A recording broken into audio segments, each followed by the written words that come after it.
modulo art. Paano ba gumawa ng modulo art sa Kaleidoscope?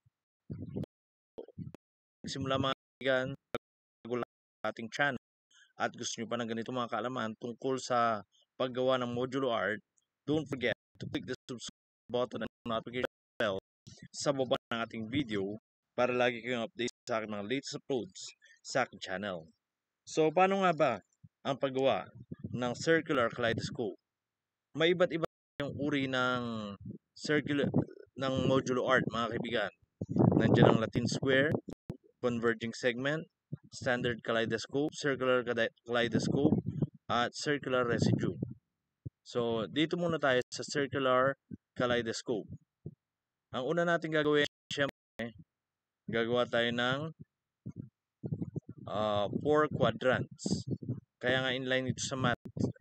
Ayan, pag meron na tayong 4 quadrants dyan, i-divide natin yan sa corner niya.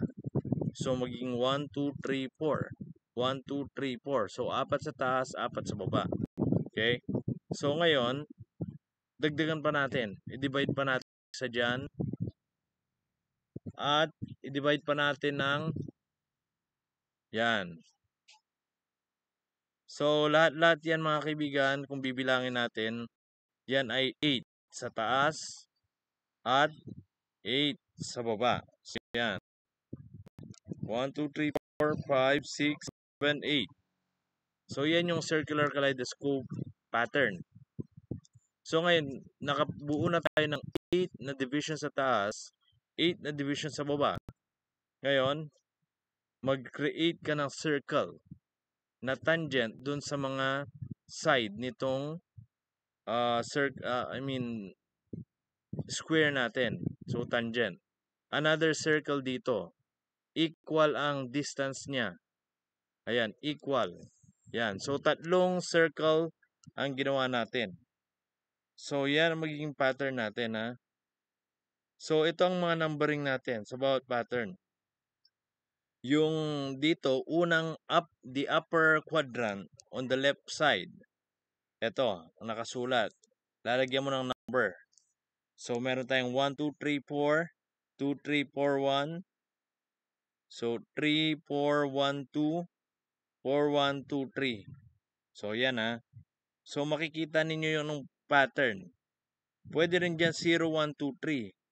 1, 2, 3, 0. Pero, parehas lang. So, number pattern lang.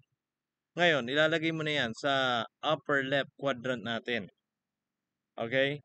So, ngayon, dito sa upper right side, which is our first quadrant, iikot yan, yung mga numbers na yan, ng 90 degrees. Ayan. So, kung titignan mo yan, umikot yung mga numbering nila, yung 1, 2, 3, 4 dito sa upper left side, napunta na dito sa 1, 2, 3, 4. Ito. Okay?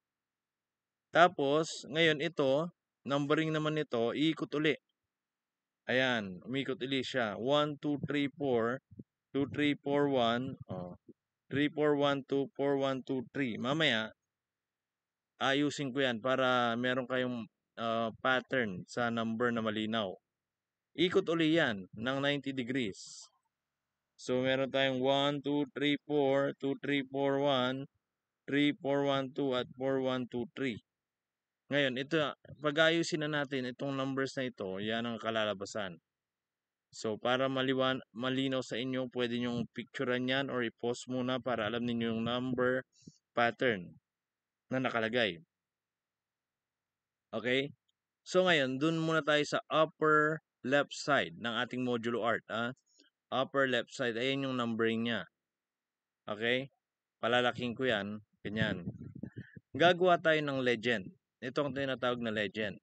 Kanya-kanya tayong design pagdating sa legend. Okay?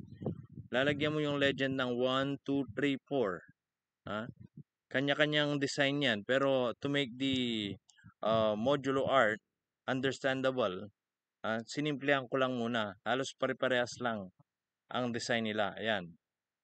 So, bawat number na yan, ilalagay mo sa bawat number corresponding dyan sa ating pattern, sa ating quadrant.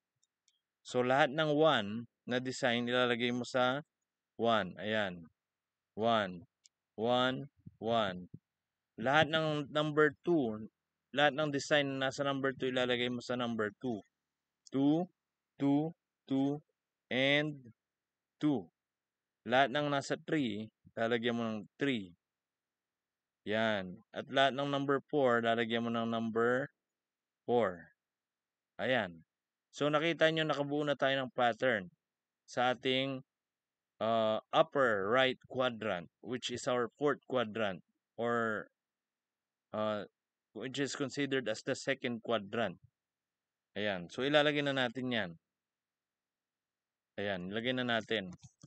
So, ngayon, pagdating dito sa next quadrant natin, dun sa upper right side na considered as first quadrant, ikot yan ng 90 degrees. Ayan. Umikot siya ng 90 degrees. Pagdating dito sa next quadrant, ikot ulit siya ng 90 degrees. Ayan. So, pagdating naman dito sa last quadrant natin, ikot ulit yan ng 90 degrees. So, as you can see, nakabuo tayo ng pattern. At yan na yung tinatawag na circular kaleidoscope pagdating sa modulo art. So, marami pa tayong design na pwedeng gawin. Sinimplihan ko lang yung mga designs na pinakita ko sa inyo para maging madali para sa inyo na sundan ang pattern ng paggawa ng circular kaleidoscope modulo art.